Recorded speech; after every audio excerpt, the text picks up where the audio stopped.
सुंदरबन के घने पुरस्कार जंगलात के क्लब में जंगल का बादशाह सिम्बा एक शानदार और दानिशमंद शेर इंसाफ के साथ हुकूमत करता था। लेकिन उस छतरी के नीचे जहाँ सूरज की रोशनी बमुश्किल ज़मीन को छूती है, एक ज़बरदस्त और पुरस्कार शेरनी घूमती है। सालों से दोनों ताकतवर शिकारियों ने एक नाजुक अमन बरकरार रखा है, एक दूसरे के इलाकों का एहतराम करते हुए और खामोशी से जंगल पर अपनी मुश्तरका हुक्मरानी का एतराफ़ करते हुए। एक चांदनी रात तवाज़ुन बिगड़ जाता है। जंगल में एक गरजदार दाड़ गूंजती है, जिसके बाद एक खौफनाक खामोशी छा जाती है।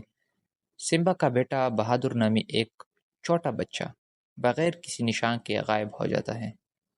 सिम्बा को घबराहट और मायूसी ने घेर लिया है, लेकिन उसका दिल अपने बेटे को तलाश करने और उसे वापस लाने के अज़म से चल रहा है। जंगल के बाशिंदों में अफवाहें जंगल की आग की तरह फैल जाती है।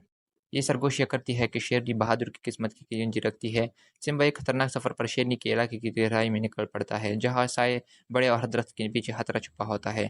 जैसे जैसे वो गहराई में जाता है, उसे ऐसे रात मालूम होते हैं जो दोस्त और दुश्मन की उसकी समझ, वफादारी और धोखे को चैलेंज करते हैं।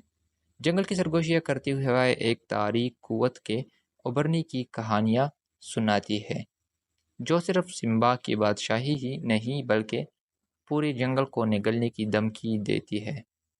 किस्मत के एक मोड़ में सिम्बा और शेरनी का रास्ता टकराता है। अपने माजी और अपने दिल में मौजूद दुश्मनी का सामना करने पर मजबूर उन्हें ये फैसला करना होगा कि बढ़ती हुई तारीकी के खिलाफ मुतहदा होना, ये अपनी दुश्मनी के हाथों तबाह हो जाना है। तनाव और सनसनी के दरमियान जंगल की बका दांव पर लगी हुई है। क्या सिम्बा और शेरनी बहादुर को बचाने में और अपने घर की हिफाजत करने के लिए मुश्तरका बुनियाद तलाश करेंगे, या इनकी दुश्मनी इनके ज़वाल का बायस बनेगी?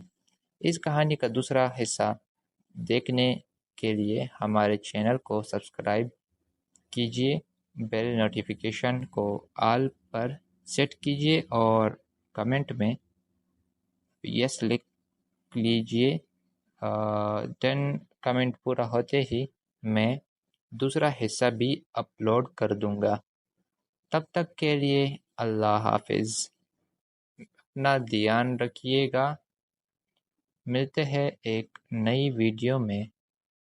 और अगर आप ये वीडियो टिकटॉक पर देख रहे हैं तो बायो में हमारे यूट्यूब चैनल का लिंक मौजूद है, वहाँ से आप एक बार ज़रूर हमारे चैनल पर जाइएगा और एक प्यारा सा कमेंट ज़रूर कीजिए।